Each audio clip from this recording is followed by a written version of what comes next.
Make a connection in order to supersize and grow your business. Sharon Horne-Ellstrom here. And this is one of those idioms that I would contend it's critical and imperative that we understand. Connection came into English in the 14th, 15th century, and it's meant different things over the years. But I think we all know what it means to connect with someone. In 1881, it meant to establish a relationship. In 1920, it meant to hit a target or be aimed at connecting, like hitting a target and actually connecting, hitting a target if you're shooting arrows, for example. 1926, it meant to get in touch with somebody. 1942, when you experience empathy or understand someone else, then there's a connection. Basically, the relationship between two or more things is a connection. If things are connected, there's a relationship between them. Well, guess what? If we want to grow and build and supersize our business, we better make a connection with the people we're here to serve, or there will be no business, much less a supersized business. I think social media has made it easier to initially connect and find our people, yet it's made us feel in many ways more isolated and disconnected when it comes to human beings and human actual physical touch and connection.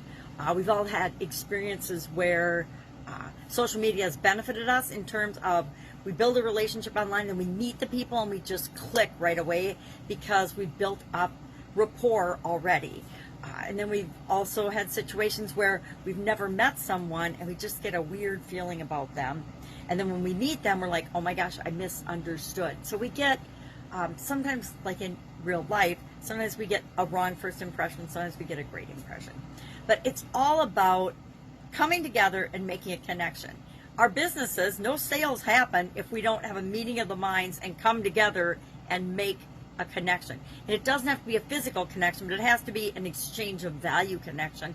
And that we've learned, thank you to the pandemic, that we can do remotely in a lot of different ways that we hadn't maybe even imagined prior to the pandemic. There's always good things that come out of challenges and bad situations. We just have to make sure that we look for them and we implement them in our business as we're growing and building and supersizing it.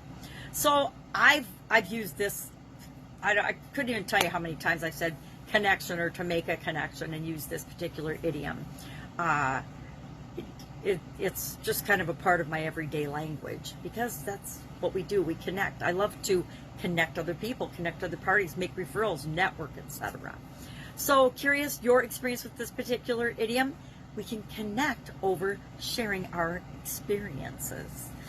That's our idiom to go along with the connection paradox today, which basically says, and there's scientific proof now to back this up, the more connected we get, the more isolated that we feel.